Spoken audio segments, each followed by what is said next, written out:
Hi guys, how are you. मैं सुल्तान अली एक बार फिर हाजिर हूँ आपकी ऑनलाइन क्लास केमिस्ट्री में। ठीक है। तो केमिस्ट्री में जो आज का आपका टॉपिक रहेगा,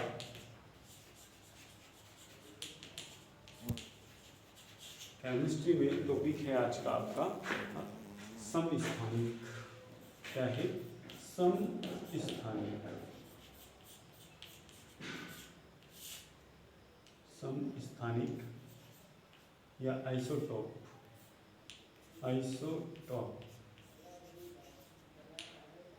समस्थानिक तत्व या समस्थानिक परमाणु कह सकते हैं, जो भी है देखते हैं क्या टॉपिक है तुम्हारा।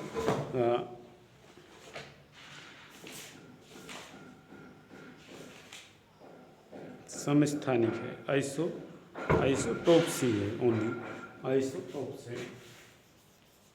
तो समस्थानिक क्या क्या होते हैं, कैसे किन तत्वों को कहते हैं या किन परमाणुओं को समस्थानिक कहते हैं?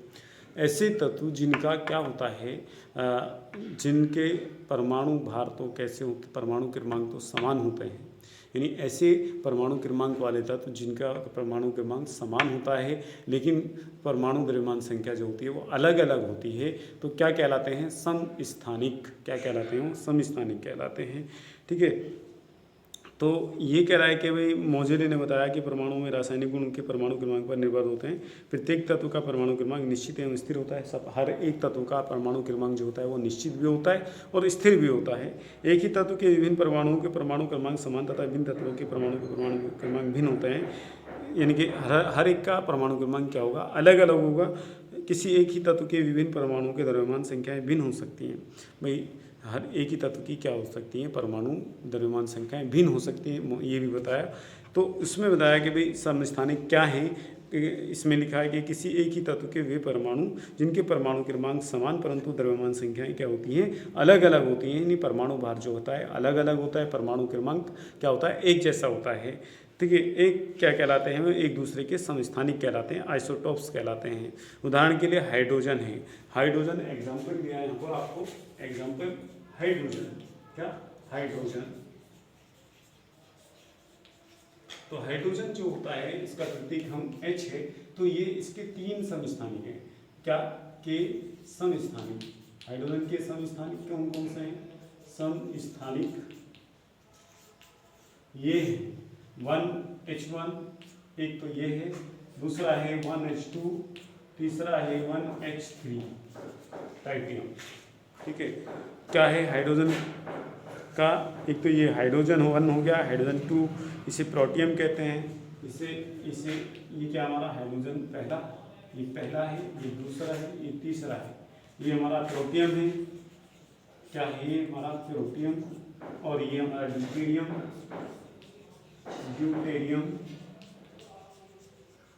और ये हमारा ट्राइटियम, ये हमारा ट्राइटियम है। ठीक है भाई।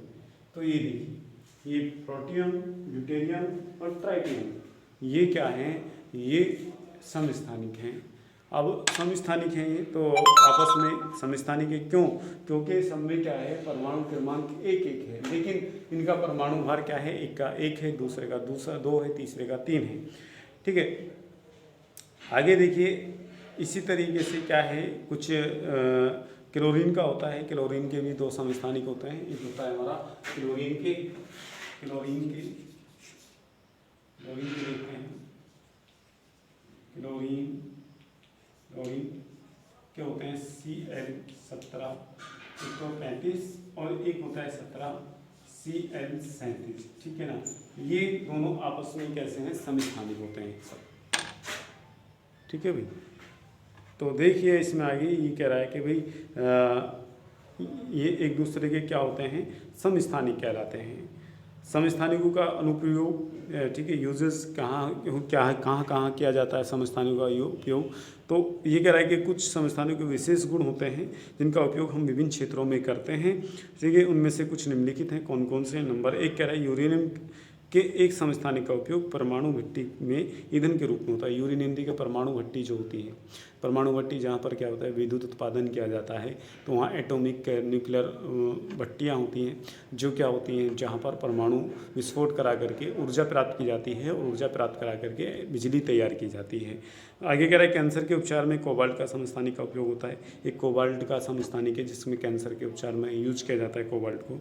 आगे कह रहा है घेंघा रोग के इलाज में आयोडीन के समस्थानिक का उपयोग होता है। घेंघा रोग में भी आयोडीन का समस्थानिक यूज किया जाता है।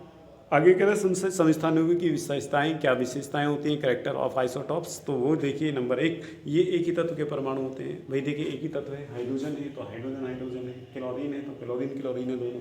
आगे कह रहा है कि इनका आवर्त सारणी में स्थान समान होता है। ये परमाणु के मान के आधार पर 1 1 है, तो इनका क्या है परमाणु यानी आवर्त सारणी क्या होती है, वो सारणी होती है जहाँ पर क्या होते हैं बहुत सारे तत्वों को एक साथ रखा जाता है, सारे तत्वों को एक साथ ही रखा जाता है, तो उसमें क्या होता है इनका एक निश्चित स्थान होता है। नेक्स्ट कह रहा है इनमें प्रोटॉन और इलेक्ट्रॉनों की संख्याएं तो समान होती है लेकिन न्यूट्रॉन अलग अलग होते हैं। देखिए यहाँ पर देखिए, यहाँ इसके अंदर प्रोटॉन एक है, इसके अंदर भी प्रोटॉन एक है, तो परमाणु सब में प्रोटॉन कितना है, इसमें प्रोटॉन जो है प्रोटॉन वो सब में एक है इनों में, और इसके अंदर न्यूट्रॉन जो है वो सब में अलग है। क्या है न्यूट्रॉन सब में अलग है। देखिए प्रोटॉन है तो यहाँ पर पहले में 0 है नहीं है, दूसरे में 1 है, तीसरे में 2 न्यूट्रॉन है। ठीक है, इसी तरीके से यहाँ पर 17 प्रोटॉन यहाँ पर है, तो लेकिन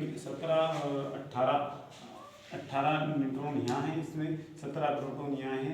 प्रोटॉन तो समान होते हैं लेकिन न्यूट्रॉन इसमें कितने हैं, इसमें है 19 न्यूट्रॉन और इसके अंदर है तुम्हारे 20 न्यूट्रॉन। ठीक है भाई, कितने हैं 17 और 3 20, ठीक है ना, ये 20 न्यूट्रॉन है इसमें 19 है तो इसमें 20 न्यूट्रॉन है, तो ये क्या होते हैं अलग अलग होते हैं। आगे देखें, इनके रासायनिक गुण जो होते हैं वो समान होते हैं लेकिन भौतिक गुण क्या होते हैं कुछ भिन्न भिन्न होते हैं, अलग अलग होते हैं। तो ये था आपका आइसोटोप्स। आज के लिए इतना ही काफ़ी है, फिर मिलते हैं इंशाल्लाह नेक्स्ट टाइम में, तब तक के लिए खुदा।